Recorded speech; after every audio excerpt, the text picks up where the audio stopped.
ओम नमो भगवते वासुदेवाय। श्रीमद् भागवत महापुराण प्रथम स्कंद अथ पंचमो अध्यायः।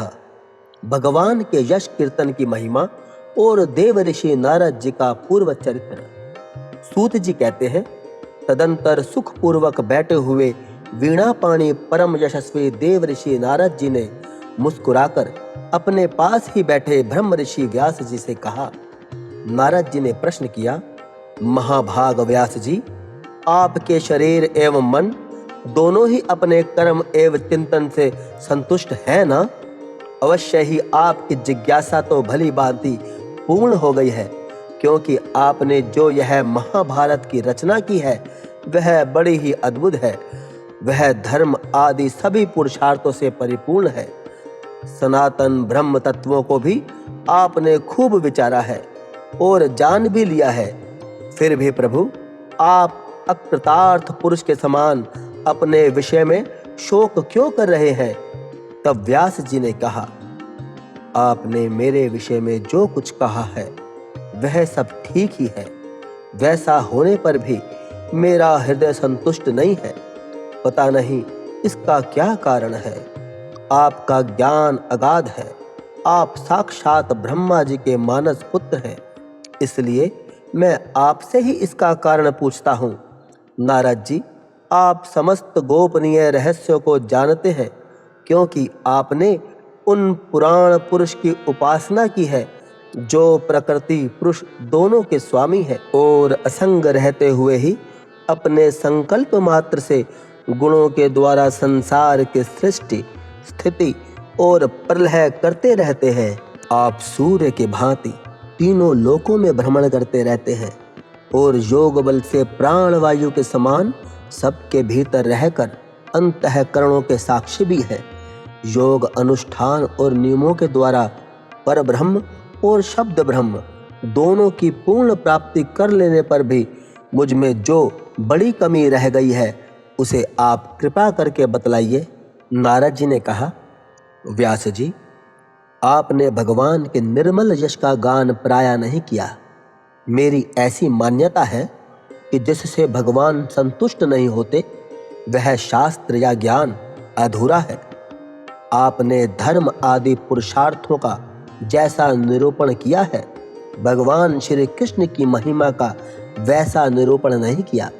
जिस वाणी से चाहे वह रस, भाव, अलंकार आदि से युक्त ही क्यों ना हो, जगत को पवित्र करने वाले भगवान श्री कृष्ण के यश का कभी गान नहीं होता। वह तो कौओं के लिए उच्छिष्ट फेंकने के स्थान के समान अपवित्र मानी जाती है। मान सरोवर के कमनीय कमलवन में विहारने वाले हंसों की भांति ब्रह्म धाम में विहार करने वाले भगवत चरण अरविंद आश्रित परम हंस भक्त कभी उसमें रमण नहीं करते। इसके विपरीत जिसमें सुंदर रचना भी है और जो दूषित शब्दों से युक्त भी है, परंतु जिसके प्रत्येक श्लोक भगवान के यशु सूचक नामों से युक्त है, वह वाणी लोगों के सारे पापों का नाश कर देती है। क्योंकि सत्य पुरुष ऐसी ही वाणी का श्रवण, गान और कीर्तन किया करते हैं। वह निर्मल ज्ञान भी जो मोक्ष की प्राप्ति का साक्षात साधन है, यदि भगवान की भक्ति से रहित हो तो उसकी उतनी शोभा नहीं होती। फिर जो साधन और सिद्ध दोनों ही दशाओं में सदा ही अमंगल रूप है, वह काम्य कर्म और जो भगवान को अर्पण नहीं किया गया है, ऐसा हेतुक कर्म भी कैसे सुशोभित हो सकता है? महाभाग व्यास जी, आपकी दृष्टि अमोघ है, आपकी कीर्ति पवित्र है, आप सत्यपरायण एवं दृढ़ व्रत हैं। इसलिए अब आप संपूर्ण जीवों को बंधन से मुक्त करने के लिए समाधि के द्वारा अचिंत्य शक्ति भगवान की लीलाओं का स्मरण कीजिए। जो मनुष्य भगवान की लीला के अतिरिक्त और कुछ कहने की इच्छा करता है, वह उस इच्छा से ही निर्मित अनेक नाम और रूपों के चक्कर में पड़ जाता है। उसकी बुद्धि भेदभाव से भर जाती है। जैसे हवा के झरोकों से डगमगाती हुई डोंगी को कहीं भी ठहरने का ठौर नहीं मिलता, वैसे ही उसकी चंचल बुद्धि कहीं भी स्थिर नहीं हो पाती। संसारी लोग स्वभाव से ही विषयों में फंसे हुए हैं। धर्म के नाम पर आपने उन्हें निंदित पशु हिंसा युक्त सकाम कर्म करने की भी आज्ञा दे दी है। यह बहुत ही उल्टी बात हुई, क्योंकि मूर्ख लोग आपके वचनों से पूर्वोक्त निंदित कर्म को ही धर्म मानकर यही मुख्य धर्म है ऐसा निश्चय करके उसका निषेध करने वाले वचनों को ही ठीक नहीं मानते। भगवान अनंत है। कोई विचारवान ज्ञानी पुरुष ही संसार की ओर से निर्वृत्त होकर उनके स्वरूप भूत परमा आनंद का अनुभव कर सकता है। अतः जो लोग पारमार्थिक बुद्धि से रहित हैं और गुणों के द्वारा नचाए जा रहे हैं, उनके कल्याण के लिए ही आप भगवान की लीलाओं का सर्वसाधारण हित की दृष्टि से वर्णन कीजिए। जो मनुष्य अपने धर्म का परित्याग करके भगवान के चरण कमलों का भजन सेवन करता है, भजन परिपक्व हो जाने पर तो बात ही क्या है। यदि इससे पूर्व ही उसका भजन छूट जाए तो क्या कहीं उसका कोई भी अमंगल हो सकता है। परंतु जो भगवान का भजन ही नहीं करते और केवल स्वधर्म का पालन करते हैं, उन्हें कौन सा लाभ मिलता है। बुद्धिमान मनुष्य को चाहिए कि वह उसी वस्तु की प्राप्ति के लिए प्रयत्न करे जो तिनके से लेकर ब्रह्म पर्यंत समस्त ऊंची नीची योनियों में कर्मों के फल स्वरूप आने जाने पर भी स्वयं प्राप्त नहीं होती। संसार के विषय सुख तो जैसे बिना चेष्टा के दुख मिलते हैं, वैसे ही कर्म के फल स्वरूप अचिंत्य गति समय के फेर से सबको सर्वत्र स्वभाव से ही मिल जाते हैं। व्यास जी, जो भगवान श्री कृष्ण के चरणारविंद का सेवन करते हैं, वह भजन न करने वाले कर्मी मनुष्यों के समान देवात कभी बुरा भाव हो जाने पर भी जन्म मृत्युमय संसार में नहीं आते। वह भगवान के चरण कमलों के आलिंगन का स्मरण करके फिर उसे छोड़ना नहीं चाहते। उन्हें रस का चस्का जो लग चुका है, जिनसे जगत की उत्पत्ति स्थिति और प्रलय होते हैं, वे भगवान ही इस विषय के रूप के भी हैं। ऐसा होने पर भी वे इससे विलक्षण हैं। इस बात को आप स्वयं जानते हैं, तथापि मैंने आपको संकेत मात्र कर दिया है। व्यास जी, आपकी दृष्टि अमोघ है। आप इस बात को जानिए कि आप पुरुषोत्तम भगवान के कलावतार हैं। आपने अजन्मा होकर भी जगत के कल्याण के लिए जन्म ग्रहण किया है, इसलिए आप विशेष रूप से भगवान की लीलाओं का कीर्तन कीजिए।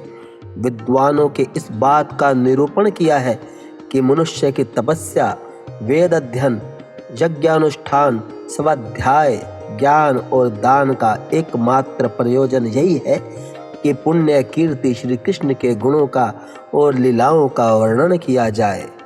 मुने, पिछले कल्प में अपने पूर्व जन्म में मैं वेदवादी ब्राह्मणों की एक दासी का लड़का था। वे योगी वर्षा ऋतु में एक स्थान पर चतुर्मास्य कर रहे थे। बचपन में ही मैं उनकी सेवा में नियुक्त कर दिया गया था।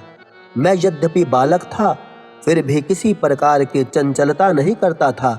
जितेंद्रिय था, खेल कूद से दूर रहता था और आज्ञानुसार उनकी सेवा करता था।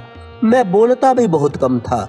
मेरे इस शील स्वभाव को देखकर समदर्शी मुनियों ने मुझ सेवक पर अत्यंत अनुग्रह किया। उनकी अनुमति प्राप्त करके बर्तनों में लगा हुआ प्रसाद मैं एक बार खा लिया करता था। इससे मेरे सारे पाप धुल गए। इस प्रकार उनकी सेवा करते करते मेरा हृदय शुद्ध हो गया और वे लोग जैसा भजन पूजन करते थे, उसी में मेरी भी रुचि हो गई। प्यारे व्यास जी, उस सत्संग में उन लीला गान पारायण महात्माओं के अनुग्रह से मैं प्रतिदिन श्री कृष्ण की मनोहर कथाएं सुना करता। श्रद्धा पूर्वक एक एक पद श्रवण करते करते मेरी प्रिय कीर्ति भगवान में रुचि हो गई। महामुने, जब भगवान में मेरी रुचि हो गई, तब उन मनोहर कीर्ति प्रभु में मेरी बुद्धि भी निश्चय हो गई।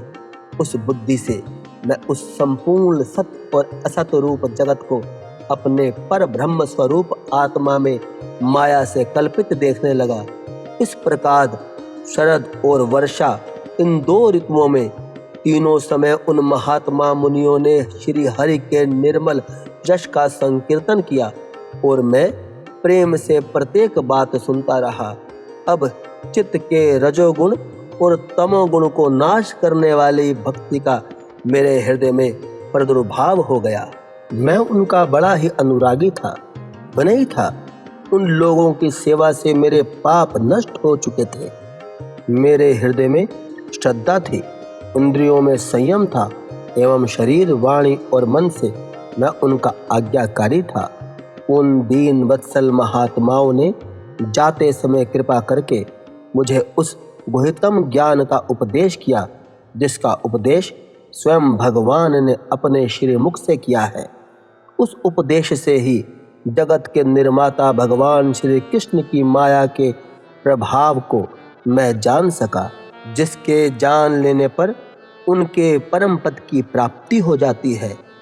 सत्य संकल्प व्यास जी, पुरुषोत्तम भगवान श्री कृष्ण के प्रति समस्त कर्म को समर्पित कर देना ही संसार के तीनों तापों का एकमात्र औषधि है। यह बात मैंने आपको बतला दी। प्राणियों को जिस पदार्थ के सेवन से जो रोग हो जाता है, वही पदार्थ चिकित्सा विधि के अनुसार प्रयोग करने पर क्या उस रोग को दूर नहीं करता? इसी प्रकार यद्यपि सभी कर्म मनुष्य को जन्म मृत्यु रूप संसार के चक्र में डालने वाले हैं, तथापि जब वे भगवान को समर्पित कर दिए जाते हैं तब उनका कर्मपना ही नष्ट हो जाता है। इस लोक में जो शास्त्र विहित कर्म भगवान की प्रसन्नता के लिए किए जाते हैं, उन्हीं से पराभक्त युक्त ज्ञान की प्राप्ति होती है। उस भगवदर्थ कर्म के मार्ग में भगवान के आज्ञा अनुसार आचरण करते हुए लोग बार बार भगवान श्री कृष्ण के गुण और नामों का कीर्तन तथा स्मरण करते हैं। प्रभु, आप भगवान श्री वासुदेव को नमस्कार है। हम आपका ध्यान करते हैं। प्रद्युम्न, अनिरुद्ध और संकर्षण को भी नमस्कार है। इस प्रकार जो पुरुष चतुर्व्यूह रूपी भगवान मूर्तियों के नाम द्वारा प्राकृत मूर्तियों रहित अप्राकृत मंत्र मूर्ति भगवान यज्ञ पुरुष का पूजन करता है, उसी का ज्ञान पूर्ण एवं यथार्थ है।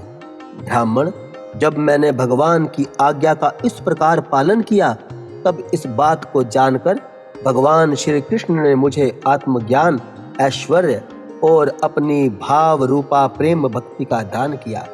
व्यास जी, आपका ज्ञान पूर्ण है। आप भगवान की ही कीर्ति का, उनकी प्रेममयी लीला का वर्णन कीजिए। उसी से बड़े बड़े ज्ञानियों की भी जिज्ञासा पूर्ण होती है। जो लोग दुखों के द्वारा बार बार रोंदे जा रहे हैं, उनके दुखों की शांति इसी से हो सकती है, और कोई उपाय नहीं है। इति श्रीमद्भागवते महापुराणे परमहंसायां संहितायां प्रथम स्कंधे व्यास नारद संवादे पंचमो अध्यायः।